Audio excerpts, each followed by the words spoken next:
और ये संजय दादा उखाड़ रहे हैं, संदीप दादा सॉरी। कुछ पुराने को अलविदा कहते हुए हंसी हंसी मुस्कुराहट के साथ और नए की वेलकम की तैयारी करते हुए। यार इसका पोछा मार के नहीं बैठा निकाला जी, बाकी को विकल्प नहीं।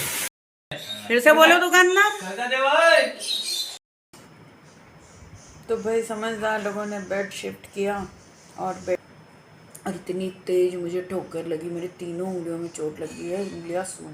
लोग इसको उखाड़ेंगे। दादा बस एसी बचा के काम करिएगा, ठीक? अभी एसी भी ढकवा देंगे हम। ये देखो संजय भैया ने पहले तो इधर मेरे पति ने शुरुआत करी उखाड़ने वाली, राखी आज बता नहीं सकती हूँ कि मुझे कैसा फील हो रहा है। फिर से बोलो दुकानदार। और बस आज आखिरी दिन, आखिरी वक्त आ गया मेरे इन वॉलपेपर्स का। बहुत बेदर्दी से उखाड़े जाएंगे। इधर वाले तो उखाड़ दिए गए, ये वाला उखड़ा है, तुमको नहीं लगेगा। लोग इसको उखाड़ेंगे। दादा बस एसी बचा के काम करिएगा, ठीक? अभी एसी भी ढकवा देंगे हम। ये देखो संजय भैया ने पहले तो इधर मेरे पति ने शुरुआत करी उखाड़ने वाली, बता नहीं सकती हूँ कि मुझे कैसा फील हो रहा है, मैं नहीं बता सकती। साहब साहब बोले साहब आप ना बोले का पगार तो हम लोगों का खुद में बहुत टका निकली। अरे काटना पड़ेगा ना,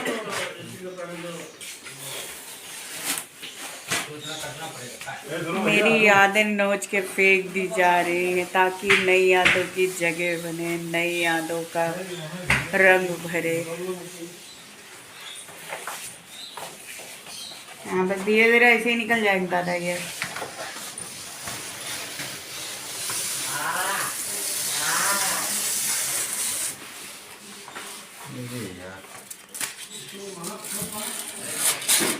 आप कोशिश ये करो, ये कागज के साथ साथ निकालो तो आपका काम कम होगा।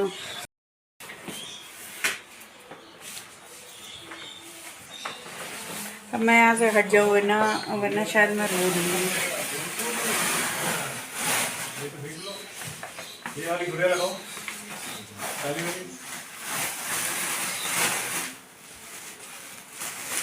सबसे पहले ये नीला वाला ब्लू कलर था, उसके ऊपर वॉलपेपर आया। अब वॉलपेपर हटे हैं तो बस ये खिच्चे निकल रही हैं। वाकई में हर चीज़ की उम्र होती है और उसके बाद उसका बदलना बहुत ज़रूरी होता है।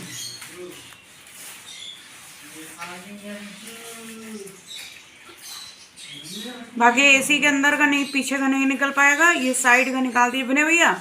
हल्का सा उसको गीला करके निकाल देंगे वो लोग, छोड़ दीजिए, नहीं तो छोड़ो उतना खा जाओ। निकल जा रहा है, कपड़ा मार दो फटाफट निकली। बस छोड़ दो बिना भैया, वो कर लेंगे वो लोग, छोड़ दो।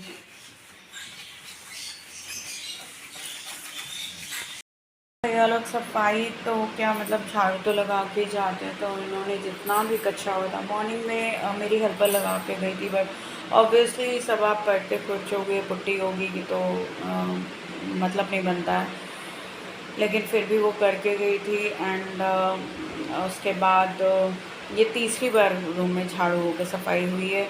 तो उसके बाद मैंने अभी पोछा मारा है डंडे वाले पोछे से, और फिर इनके साथ विनय भैया के साथ, जो मेरे ड्राइवर भैया, उनके साथ मिलके बेड फिट किया है अपना, क्योंकि मेरा बेड आप लोग ने देखा ही था कैसे पहाड़ जैसा ऊंचा हो रखा था। तो बेड के ऊपर बेड का फ्रेम चढ़ा दिया गया था, प्लाइज एंड सब कुछ बाहर चला गया था।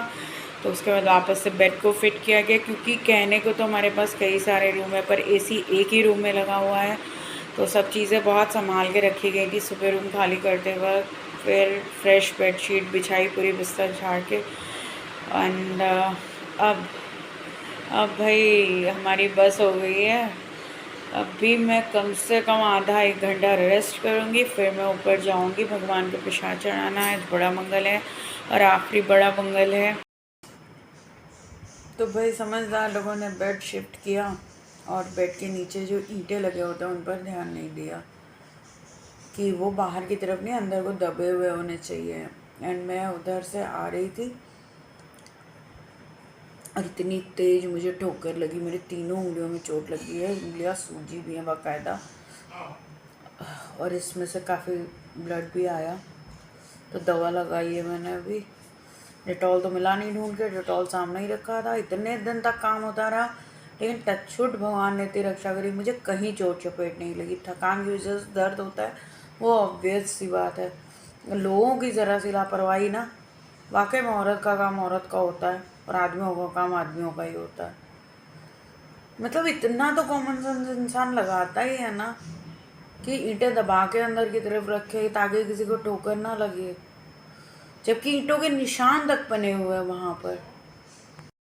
बजरंगबली बाबा की कृपा से आज आखिरी बड़े मंगल पे भी प्लीज़ मेरी शक्ल को माइंड मत कीजिए, जो भी हूँ ना बहुत नेचुरल सी हालत में हो।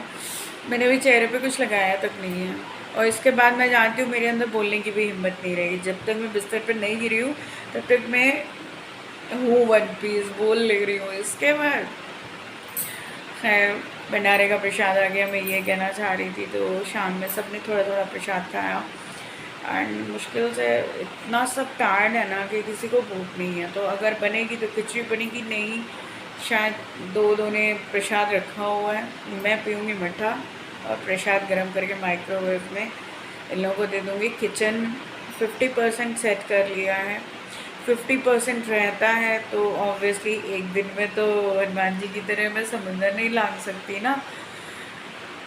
तो slow and steady wins the race, और इसी के साथ आगे मूव ऑन करते हैं और व्लॉग का एंड करने की तरफ चलते हैं।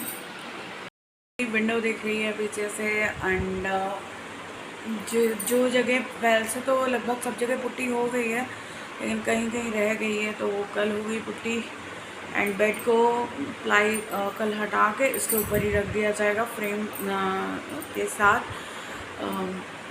आज किसी ने खाली करते वक्त मुझसे पूछा नहीं, वरना मैं नीचे के जो फट्टे हैं ना जिनके ऊपर प्लाई बैठती है उसको फिक्स करने में बहुत प्रॉब्लम आई, मैं उसको हटाने ही नहीं देती, ऑलरेडी फिक्स थे, उसी के ऊपर प्लाई बिछ जाती तो मेहनत कम होती। खैर लोगों को अपना काम बढ़ाने का शौक़ होता है, मैं क्या कर सकती हूँ।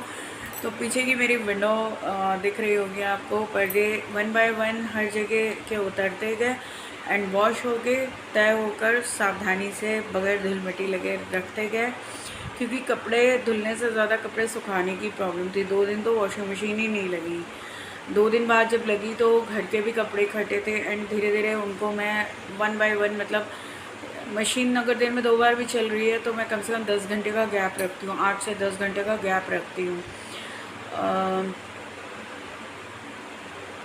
क्या बोलूँ, फ़िलहाल बस ऐसे ही है। और ये जो बच्चों की ड्राइंग मैंने पहले भी दिखाई थी, बच्चों वाली ड्राइंग, इस पर आधे पे पुट्टी हो चुकी है। तो क्या करूँ, इतनी गंदी दीवारें उन्होंने करके दी थी, मतलब जो मैं टेक्सचर बता के गई थी, जो मैं कलर बता के गई थी, सिवाय ड्राइंग रूम के एंड लॉबी के कुछ भी घर में वैसा नहीं पेंट हुआ था। इवन कि जो गेट से एंट्रेंस है वहाँ पे सिर्फ पुट्टी करके प्राइमर लगा दिया गया था। नए नए में तो हर ही चीज़ शाइन करती है, तो हम लोगों को बहुत अब जाके पता चला कि भाई वो भी वाइट पेंट नहीं था। तो कायदे से देखा जाए तो, और जो अंदर के रूम्स में और इस रूम में पेंटिंग हुई थी, मतलब बोले तो इस रूम में और हमारा एक्स पूजा रूम मैं उसे बोलती हूँ, उस रूम में, तो वो जो उनके, क्या ही बोलूँ, सुन के आप लोग हंसोगे, जो उनके कारपेंटर एंड लेबर भैया लोग थे, उन्होंने अपने हाथ से चक्री जैसी गोल गोल जलेबी तल के दीवार पर बिठा दी थी और उससे टेक्सचर का नाम दे दिया था, और फिर बस ब्रश से चटापट मार दिया था काम। तो खैर कुछ काम जब देर से होते हैं तो बहुत इंसान सब्र रखने के बाद सब्र रखता है, फिर उम्मीद छोड़ देता है, उम्मीद छूटने लगती है, छोड़ नहीं देता, उम्मीद छूटने लगती है। तो फिर भगवान क्या करते हैं, भगवान वही करते हैं जो मेरे साथ होता है। इसलिए मैं हमेशा बोलती हूँ कि पॉजिटिव सोचिए तो पॉजिटिव ही होगा। बजरंगबली बाबा की कृपा से आज आखिरी बड़े मंगल पे भी प्लीज़ मेरी शक्ल को माइंड मत कीजिए, जो भी हूँ ना बहुत नेचुरल सी हालत में हो। मैंने भी चेहरे पे कुछ लगाया तक नहीं है, और इसके बाद मैं जानती हूँ मेरे अंदर बोलने की भी हिम्मत नहीं रहेगी। जब तक मैं बिस्तर पर नहीं गिरी हूँ तब तक मैं हूँ वन पीस बोल ले रही हूँ। इसके बाद खैर भंडारे का प्रसाद आ गया, मैं ये कहना चाह रही थी। तो शाम में सबने थोड़ा थोड़ा प्रसाद खाया, एंड मुश्किल से इतना सब टायर्ड है ना कि किसी को भूख नहीं है। तो अगर बनेगी तो खिचड़ी बनेगी, नहीं शायद दो ने प्रसाद रखा हुआ है, मैं पीऊँगी मीठा और प्रसाद गरम करके माइक्रोवेव में इन लोगों को दे दूँगी। किचन 50% सेट कर लिया है, 50% रहता है तो ऑब्वियसली एक दिन में तो हनुमान जी की तरह मैं समुंदर नहीं लांग सकती ना। तो slow and steady wins the race. और इसी के साथ आगे मूव ऑन करते हैं और व्लॉग का एंड करने की तरफ चलते हैं। तो आ गया है टाइम व्लॉग का एंड करने का। एंड घड़ी देखने की आदत है ना, पर घड़ी उतर चुकी है। आई डोंट नो 5:30 के आसपास या 5:30 से ऊपर ही टाइम हो रहा होगा। मैंने घड़ी नहीं देखी, सच में फुर्सत ही नहीं मिली है। एंड ये मेरे बेडरूम का वो कॉर्नर जो मेरा फेवरेट सेल्फी और जॉइंट और पॉइंट हुआ करता था। तो व्लॉग में आपने देखा ही होगा कि सबसे पहले दीवारों का क्या कलर था। एंड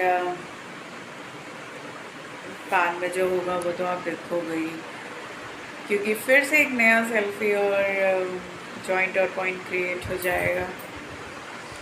तो करते हैं अपने ब्लॉग का एंड। थकान से इतनी चूर होना कि बोला नहीं जा रहा है मेरे से। एंड बस कुछ भी नहीं, खैर it's a part of life, ये होना ही था, ऐसे ही होना था।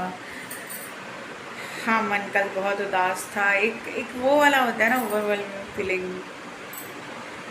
पुराना कुछ जा रहा होता है, नया कुछ आ रहा होता है, तो उसके बीच का जो जर्नी है ना, होता है इंसान को अपने पुराने कपड़ों से कितना लगाव हो जाता है, कितने भी घिस जाए। फिर ये तो वो रूम है जहाँ मैंने अपनी ज़िंदगी के 8.5 साल निकाले हैं। एंड नवंबर में 9 पूरे हो जाएंगे। तो खैर करते अपने ब्लॉग का एंड, कुछ पुराने को अलविदा कहते हुए हंसी हंसी मुस्कुराहट के साथ, और नए की वेलकम की तैयारी करते हुए करते अपने ब्लॉग का एंड। आप लोग अपना बहुत सारा ख्याल रखिएगा, खुश रहिएगा, पॉजिटिव रहिएगा, अपने अपनों का और अपना बहुत सारा ख्याल रखिएगा। मिलते हैं कल एक नई दिन, नई उम्मीद, नए ब्लॉग के साथ। चल देन, बाय, टेक केयर।